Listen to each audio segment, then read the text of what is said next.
Bonjour, bonsoir, JP pour JP Online, une chaîne dédiée aux jeux de rôle et aux mondes imaginaires. Une vidéo dans le cadre du RPG ED 2021 pour le 7e jour, 7e mot, l'adjectif petit.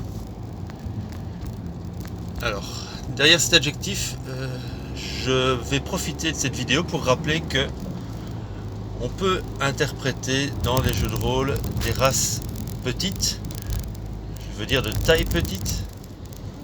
On peut jouer des humains ou des elfes, mais on peut aussi jouer des nains, des hobbits, des kobolds, des gobelins.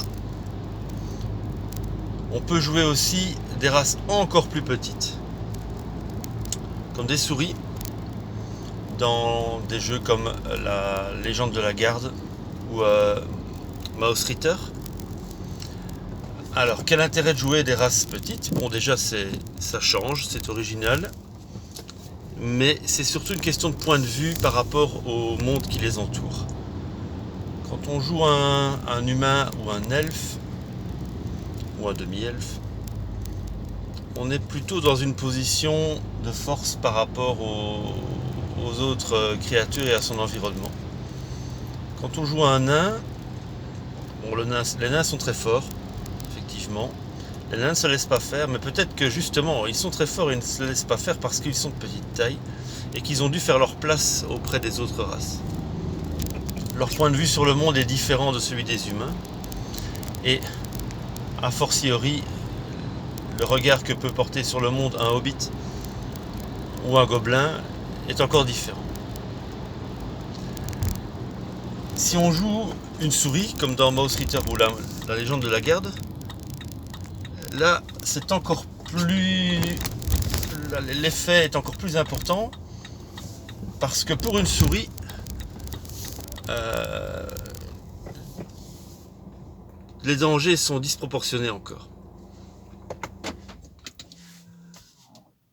Là où un gobelin ou un nain ou un hobbit va combattre, pourrait combattre éventuellement un dragon, les dragons des souris, ça va être un furet, un serpent, peut-être une grenouille énorme, un chat, et alors leur monde est complètement différent de celui qu'on connaît habituellement dans les jeux de rôle.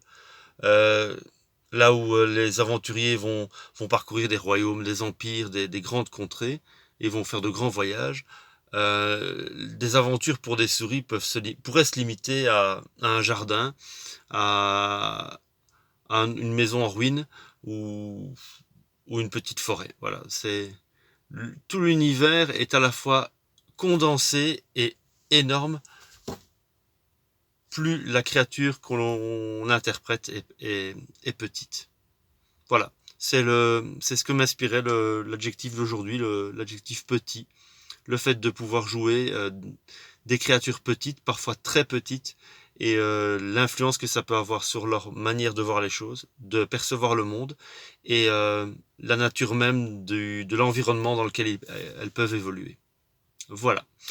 Si vous avez des commentaires, des questions, des suggestions, c'est en bas de la vidéo. Je vous remercie pour l'écoute et je vous souhaite une bonne journée, une bonne soirée ou une bonne nuit, où que vous soyez. Au revoir.